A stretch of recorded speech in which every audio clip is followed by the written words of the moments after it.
स्वागत छ। म रिवाज नेउपाने। आज हामी कक्षा 9 को विज्ञान विषय अन्तर्गत पाठ 18 पढ्दैछौँ। यस पाठको शीर्षक रहेको छ प्रणाली अथवा सिस्टम। आजको कक्षा सुरु गरौँ। आजको पाठ प्रणाली, यसलाई अंग्रेजीमा भन्दाखेरि सिस्टम भनेर भन्न सकिन्छ। यस पाठ अन्तर्गत आज हामीले हेर्न लागेको विषयवस्तुहरू यस प्रकार रहेका छन्।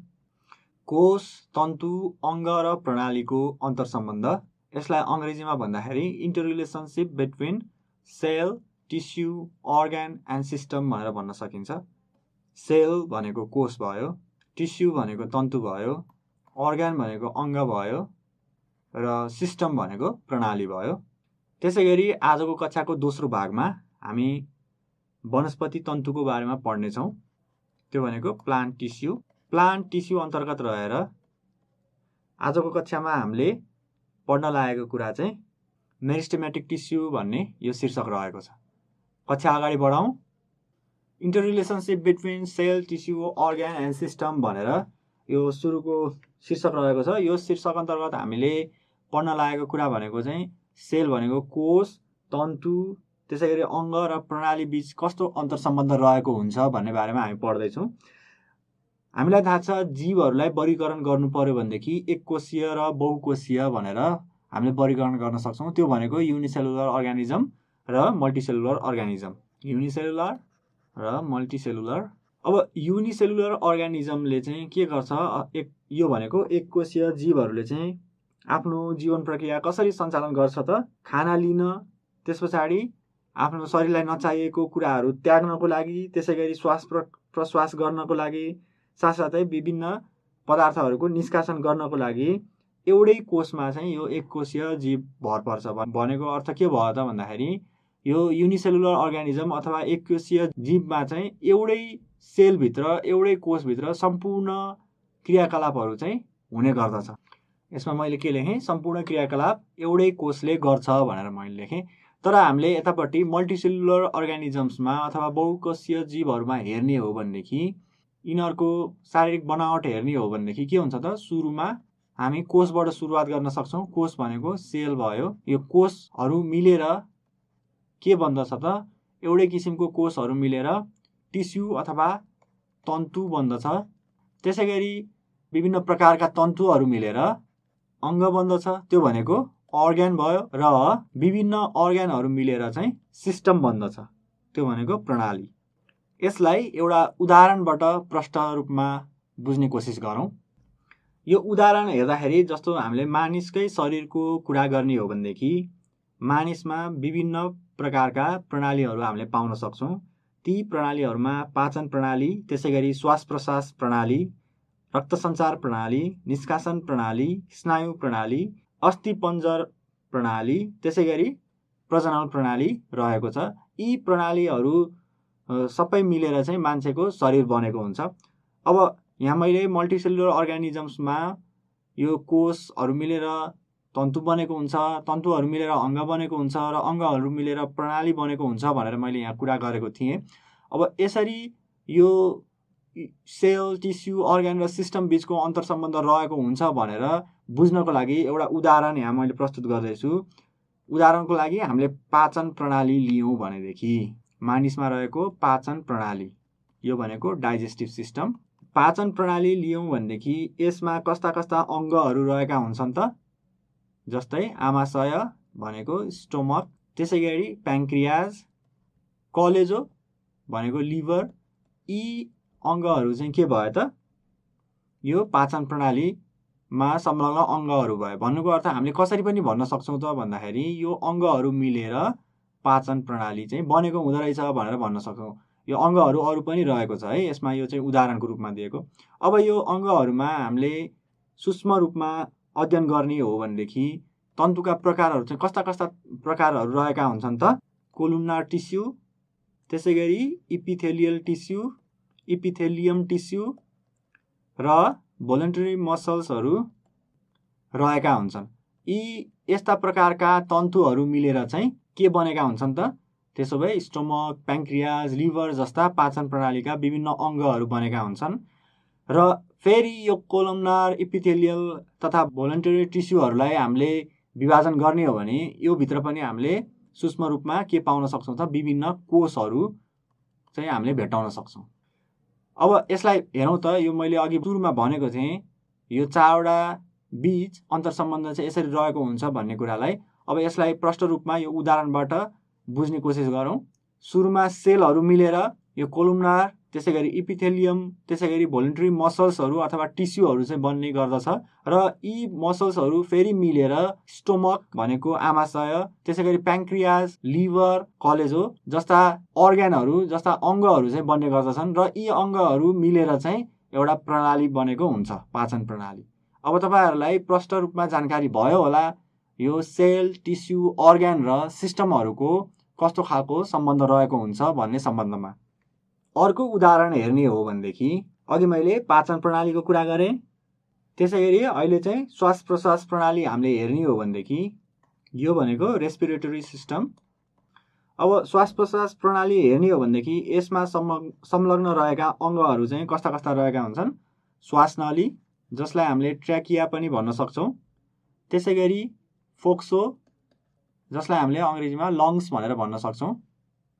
अब यो श्वासनली तथा फोक्सोहरूलाई पनि अझ हामीले सूक्ष्म रूपमा अध्ययन गर्ने हो भनेदेखि श्वासनली तथा फोक्सो जस्ता अङ्गहरू चाहिँ विभिन्न तन्तुहरूले बनेको पाइन्छ। ती तन्तुहरू चाहिँ क्युबिकल इपिथेलियम, त्यसै गरी पेभमेन्ट इपिथेलियम जस्ता तन्तुहरूले यो श्वासनली तथा फोक्सो लगायतका अङ्गहरू चाहिँ बनेको हुन्छ। र फेरि हामीले यो क्युबिकल इपिथेलियम, त्यसै गरी पेभमेन्ट इपिथेलियमको सूक्ष्म रूपमा अध्ययन गर्ने हो भनेदेखि यी जस्ता तन्तुहरू चाहिँ विभिन्न कोषहरू, विभिन्न प्रकारका कोषहरू मिलेर बनेको हुन्छ। अब यो उदाहरणबाट पनि हामीले के चाहिँ प्रष्टसँग बुझ्यौँ भनेदेखि कोषहरू मिलेर तन्तुहरू बनेको हुन्छ भनेको सेल्सहरू मिलेर टिस्युहरू बन्छ, टिस्युहरू मिलेर अर्ग्यान्स बन्छ, अर्ग्यान्स भनेको अङ्गहरू, त्यसै गरी अर्ग्यान्सहरू मिलेर प्रणाली बन्छ।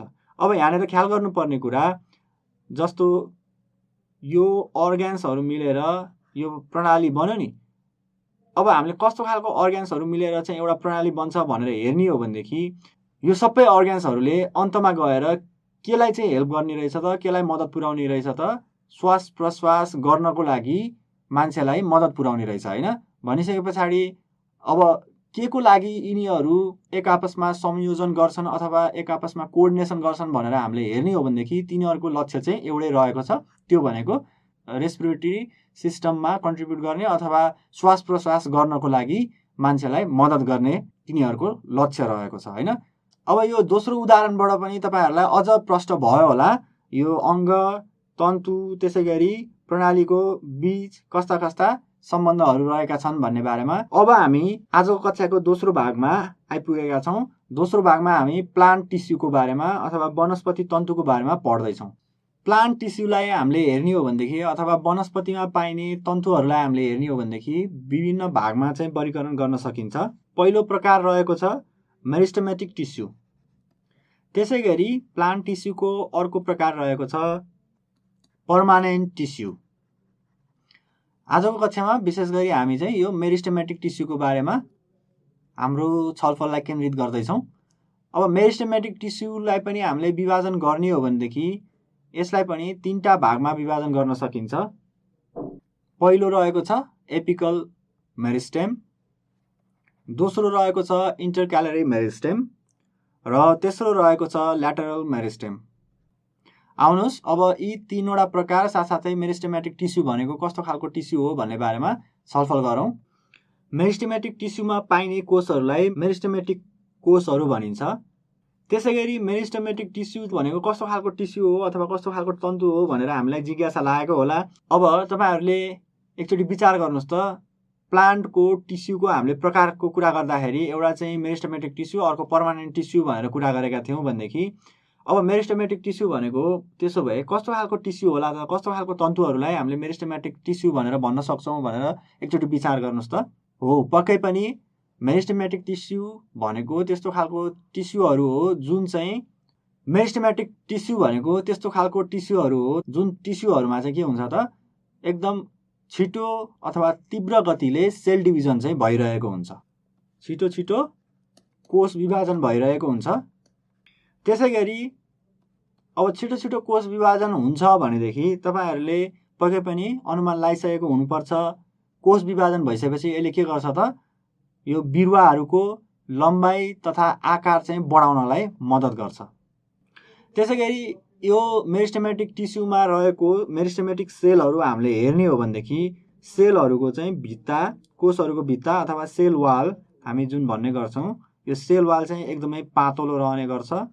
सेल वाल चाहिँ एकदमै पातलो हुन्छ र हामीले साइटोप्लाज्म, यो सेलमा रहेको साइटोप्लाज्म हेर्ने हो भनेदेखि यो साइटोप्लाज्म चाहिँ एकदमै बाक्लो हुन्छ र यो विभिन्न कोष तथा सेलहरू बीच कुनै पनि खाली ठाउँ हुँदैन। यो भन्नुको अर्थ एकदमै खादिएर बसेका हुन्छन्। यो त भयो मेरिस्टेमेटिक टिस्युलाई चिन्ने केही आधारहरू अथवा मेरिस्टेमेटिक टिस्युका केही गुणहरू। अब त्यसो भए सामान्यतया मेरिस्टेमेटिक टिस्युलाई हामीले बनाउनु पर्यो भनेदेखि, चित्र बनाएर देखाउनु पर्यो भनेदेखि कसरी देखाउन सक्छौँ त? एकचोटि यहाँनिर चित्रलाई हेरौँ। यो मेरिस्टेमेटिक सेलमा चाहिँ यसरी यो हामीले यहाँ देख्न सक्छौँ, यो सेलहरूको बिचमा कुनै पनि ग्याप रहेको छैन र यो जुन रातो रातो डल्लोहरू रहेको छ सेलहरूको बिचमा, त्यो भनेको चाहिँ त्यो न्युक्लियसलाई जनाइएको हो। र यसरी यो साइटोप्लाज्मलाई हेर्ने हो भनेदेखि चाहिँ साइटोप्लाज्म चाहिँ यो हरियो थोप्लाहरूले मैले साइटोप्लाज्म बनाउँदैछु, यो साइटोप्लाज्म चाहिँ एकदमै बाक्लो रहेको हुन्छ मेरिस्टेमेटिक सेलमा। हामीलाई थाहा छ अनि प्लान्टको टिस्युमा अथवा वनस्पतिहरूको सेलको बाहिरपट्टि चाहिँ के रहेको हुन्छ त? सेल वाल रहेको हुन्छ। यसरी हामीले सामान्य रूपमा मेरिस्टेमेटिक टिस्युलाई चाहिँ देखाउन सक्छौँ। यो भयो मेरिस्टेमेटिक टिस्युको चित्र। अब मेरिस्टेमेटिक टिस्युको अथवा मेरिस्टेमेटिक तन्तुको चाहिँ प्रकारहरू कस्ता कस्ता रहेका हुन्छन् भन्ने बारेमा कुरा गरौँ। मेरिस्टेमेटिक तन्तुलाई यिनीहरूको स्थान अनुसार कहाँनिर यो बिरुवाको कुन चाहिँ भागमा पाइन्छ त्यो अनुसार विभिन्न 3 प्रकारमा वर्गीकरण गरिएको छ। मैले अघि पनि लेखेको थिएँ। अब यो वर्गीकरण गरेको त्यो प्रकारहरू हेर्नुभन्दा अगाडि एउटा चित्र हामी हेरौँ, जुन चित्रमा कुन कुन भागमा मेरिस्टेमेटिक टिस्युहरू पाइन्छ भनेर प्रश्नसँग देख्न सकिन्छ र साथसाथै कुन भागको मेरिस्टेमेटिक टिस्युलाई कुन चाहिँ नामले चिनिन्छ भन्ने कुरा पनि हामीले यहाँ देख्न सक्छौँ। कुनै एउटा बोर्डको चाहिँ डाँठ रहेको छ, त्यसै गरी यहाँबाट यो आँख्लाबाट यसरी, त्यसै गरी यहाँनिर एउटा आँख्ला रहेको छ र त्यो आँख्लाबाट यसरी यहाँनिर पात पलाएको छ। यता पनि त्यस्तै गरी, यता पनि त्यस्तै गरी र यता पनि त्यस्तै गरी। अब हामीले मेरिस्टेमेटिक टिस्युको स्थानलाई हामीले विचार गर्ने हो भनेदेखि यो टुप्पोको भाग जुन रहेको छ यो भागमा मेरिस्टेमेटिक टिस्यु पाइन्छ। त्यसै गरी यो आँख्लाको भाग छ नि, जहाँबाट यो छेउको हाँगा पलाएको हुन्छ, त्यो भागमा पनि मेरिस्टेमेटिक टिस्यु पाइन्छ। यो आँख्लाको भाग छ नि, हो त्यो भागभन्दा थोरै माथि जानेर यो छेउको हाँगा पलाएको हुन्छ, त्यहाँ पनि मेरिस्टेमेटिक टिस्यु पाइन्छ भनेदेखि यो पातको फेदमा पनि मेरिस्टेमेटिक टिस्यु पाइन्छ। यहाँ पनि त्यसै गरी र यहाँ पनि त्यसै गरी। यो पातको कुरा गर्ने हो भने यतातिर र यतातिर, त्यसै गरी यो पातमा यतातिर र यतातिर। यो त भयो मेरिस्टेमेटिक टिस्यु पाइने ठाउँहरू। त्यसै गरी अर्को किसिमले हामीले हेर्ने हो भनेदेखि अर्को एउटा प्रकारको मेरिस्टेमेटिक टिस्यु पनि यहाँ रहेको हुन्छ। त्यो मेरिस्टेमेटिक टिस्यु चाहिँ यसरी यो डन्ठीको छेउमा यसरी साइडमा चाहिँ यसरी पाइन्छ। अब यहाँनिर हामीले 3 किसिमको मेरिस्टेमेटिक टिस्यु सिधै देख्न सक्छौँ। पहिलो प्रकार रहेको छ जुन चाहिँ टुप्पोमा पाइन्छ। यस्तो खालको मेरिस्टेमेटिक टिस्युलाई हामी एपिकल मेरिस्टेम भनेर भन्न सक्छौँ। त्यसै गरी जुन चाहिँ यो डन्ठीको बीच भागमा पाइन्छ, आँख्लाहरूमा पाइन्छ विशेष गरी, हो त्यस्तो भागमा रहेको टिस्युलाई चाहिँ हामी के भन्न सक्छौँ त? इन्टरक्यालरी मेरिस्टेम भनेर भन्न सक्छौँ। र यो छेउछेउमा जुन पाइन्छ, तलपट्टि मैले यहाँ बनाएँ यसरी छेउछेउमा पाइने मेरिस्टेमेटिक टिस्युलाई, यसलाई चाहिँ हामी ल्याटेरल मेरिस्टेम भनेर भन्न सक्छौँ। यो 3वटा मेरिस्टेमेटिक टिस्युको विभिन्न फङ्सनहरू अथवा विभिन्न कार्यहरू चाहिँ रहेको छ। यो एपिकल मेरिस्टेमेटिक टिस्युको अथवा एपिकल मेरिस्टेमको कुरा गर्ने हो भनेदेखि यो कहाँ कहाँ पाइन्छ भनेर हामीले हेऱ्यौँ भनेदेखि जहाँनिर बिरुवाको लम्बाइ बढ्ने ठाउँहरू हुन्छ नि, हो त्यहाँनिर चाहिँ के हुन्छ? एपिकल मेरिस्टेम पाइन्छ। विशेष गरी टुप्पो भागमा, यो चाहिँ हाँगाको टुप्पोमा अथवा माथिपट्टि यो सुट भन्छौँ हामी, सुटको टुप्पोमा चाहिँ एपिकल मेरिस्टेम पाइन्छ। यसलाई हामी नेपालीमा काण्डको टुप्पो पनि भन्न सक्छौँ।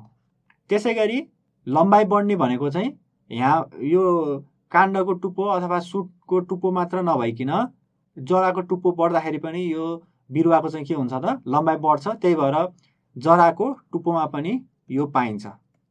जराको टुप्पोमा रुट क्याप हुन्छ, हामीलाई थाहा छ। यो रुट क्याप भन्दा ठ्याक्क पछाडि चाहिँ के हुन्छ एपिकल मेरिस्टेम रहेको हुन्छ।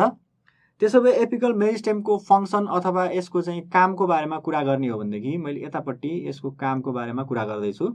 यसको कामको बारेमा कुरा गर्ने हो भने यसले चाहिँ लम्बाइ बढाउन मद्दत गर्छ। लम्बाइ भन्नाले यो बिरुवाको चाहिँ लम्बाइ, उचाइ तथा लम्बाइ बढाउन चाहिँ यसले मद्दत गर्छ। त्यसैगरी इन्टरक्यालरी मेरिस्टेम चाहिँ यो आँख्लाहरूमा पाइने गर्दछ, हामीले देखिसकेका छौँ। र यो भनेको यो आँख्ला भनेको चाहिँ नोड भनिन्छ है, अङ्ग्रेजीमा भन्नु पर्यो भने नोड्स र इन्टरनोड्सहरूमा यो इन्टरक्यालरी मेरिस्टेम चाहिँ पाइन्छ आँख्लाहरूमा। त्यसैगरी यो इन्टरक्यालरी मेरिस्टेमको काम चाहिँ के हो भनेर तपाईँले सोध्नुहुन्छ भनेदेखि यसले चाहिँ के गर्छ त यो बिरुवाको गोलाइ चाहिँ बढाउन मद्दत गर्छ। त्यसैगरी इन्टरक्यालरी मेरिस्टेमको चाहिँ तपाईँहरूले के काम हो भनेर सोध्नुहुन्छ अथवा यसको फङ्सन जान्न चाहनुहुन्छ भनेदेखि यसको फङ्सन चाहिँ यो एपिकल मेरिस्टेमको जस्तै नै रहेको छ। यसले पनि यो बिरुवाको लम्बाइ बढाउनलाई मद्दत गर्छ। र अन्त्यमा आएको छ ल्याटरल मेरिस्टेम। यो ल्याटरल मेरिस्टेम चाहिँ यो बिरुवामा रहने पर्मानेन्ट टिस्युहरू बिचमा रहेको हुन्छ र यसले चाहिँ यसको काम चाहिँ तपाईँले सोध्नुहुन्छ भनेदेखि यसले चाहिँ के गर्छ त बिरुवाको गोलाइ बढाउनको लागि अथवा डायमिटर बढाउनको लागि मद्दत गर्छ।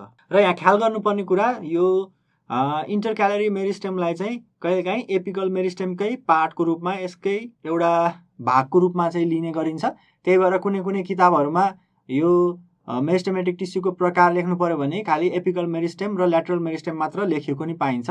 तर यहाँ हामीले यहाँ पढ्दाखेरि चाहिँ कसरी पढ्यौँ त यो मेरिस्टेमेटिक टिस्युको 3टा प्रकार रहेको छ, एउटा एपिकल मेरिस्टेम, इन्टरक्यालरी मेरिस्टेम र अन्त्यमा गएर ल्याटरल मेरिस्टेम। यिनीहरू बिरुवाको कुन कुन भागमा पाइन्छ भन्ने बारेमा नि पढ्यौँ र यिनीहरूको काम के हो भन्ने बारेमा पनि हामीले पढ्यौँ। आज हामी कक्षाको अन्त्यतिर आइपुगेका छौँ। आज पढेका कुराहरूलाई सरसर्ती एकचोटि फेरि हेरौँ। सुरुमा हामीले कोष, तन्तु, अङ्ग र प्रणालीको अन्तर्सम्बन्धको बारेमा पढ्यौँ। यसमा चाहिँ हामीले के पढ्यौँ त कोषहरू विभिन्न सेलहरू मिलेर टिस्यु बनेको हुन्छ, टिस्युहरू मिलेर अर्ग्यान बनेको हुन्छ र अर्ग्यानहरू मिलेर सिस्टम बनेको हुन्छ र यो सिस्टममा रहेका जति पनि अर्ग्यान, टिस्यु अथवा सेलहरू रहेका छन् तिनीहरूले चाहिँ एउटै उद्देश्यको लागि चाहिँ काम गरिरहेका हुन्छन् भनेर हामीले पढ्यौँ। त्यसैगरी दोस्रो भागमा आएर हामीले वनस्पति तन्तुको बारेमा पढ्यौँ। त्यसमा पनि हामीले आज चर्चा गरेको कुरा चाहिँ मेरिस्टेमेटिक टिस्युको बारेमा हामीले धेरै कुराहरू गऱ्यौँ। यो मेरिस्टेमेटिक टिस्यु भनेको चाहिँ त्यस्तो खालको टिस्यु हो जसले चाहिँ बिरुवाको समग्रमा बिरुवाको शारीरिक वृद्धिलाई चाहिँ मद्दत गर्छ भन्ने बारेमा पढ्यौँ। यसमा मेरिस्टेमेटिक टिस्युको 3टा प्रकार हुन्छ भनेर नि पढ्यौँ। त्यसमा चाहिँ रहेको थियो एपिकल मेरिस्टेम, त्यसैगरी ल्याटरल मेरिस्टेम र इन्टरक्यालरी मेरिस्टेम। तिनीहरू कहाँ पाइन्छ, बिरुवाको कुन कुन भागमा पाइन्छ र तिनीहरूको फङ्सन अथवा कार्य चाहिँ के रहेको छ भन्ने बारेमा पनि आज हामीले अध्ययन गऱ्यौँ।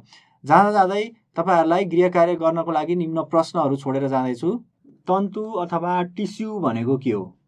त्यसैगरी 2 नम्बरको प्रश्न, कोष, सेल, तन्तु, टिस्यु, अङ्ग, अर्ग्यान र प्रणाली भनेको सिस्टम, यी कुराहरू बिचको सम्बन्ध प्रस्ट्याउनुहोस् भनेको। यी कुराहरू यो सेल, टिस्यु, अर्ग्यान र सिस्टमहरूको बिचको रिलेसनलाई चाहिँ तपाईँहरूले व्याख्या गर्नुपर्ने भयो, कस्तो खालको सम्बन्ध रहेको छ जुन हामीले पढेका छौँ। त्यसैगरी 3 नम्बरको प्रश्न, मेरिस्टेमेटिक टिस्यु भन्नाले कस्तो टिस्यु हो? र चौथो तथा अन्तिम नम्बरको प्रश्न, मेरिस्टेमेटिक टिस्युको विभिन्न प्रकारको तुलनात्मक अध्ययन गरी एउटा तालिका तयार गर्नुहोस्। यसमा तपाईँहरूले के लेख्न सक्नुहुन्छ त मेरिस्टेमेटिक टिस्युको प्रकारहरू भयो, 3टा प्रकारहरू, यो पाइने ठाउँ कहाँ पाइन्छ, शरीरको कुन कुन भागमा पाइन्छ र यसले गर्ने कामहरू के रहेको छ, यो 2-3वटा कुरामा रहेर तपाईँहरूले एउटा तालिका नै बनाएर अध्ययन गर्न सक्नुहुन्छ। आशा छ आजको कक्षा तपाईँहरूलाई निकै उपलब्धिमूलक रह्यो। आजको कक्षाबाट लागेको केही जिज्ञासा तथा सल्लाह सुझावहरू छ भनेदेखि ती सल्लाह सुझाव तथा जिज्ञासाहरू पठाउनको लागि आवश्यक पर्ने इमेल ठेगाना म दिन जाँदैछु। हाम्रो इमेल ठेगाना रहेको छ learning@dearwalk.edu @ecom.np यो इमेल ठेगानामा गएर तपाईँहरूले आफ्नो प्रश्न साथसाथै सल्लाह सुझाव पनि हामीलाई पठाउन सक्नुहुनेछ। आजको कक्षा सकिएको छ। धन्यवाद।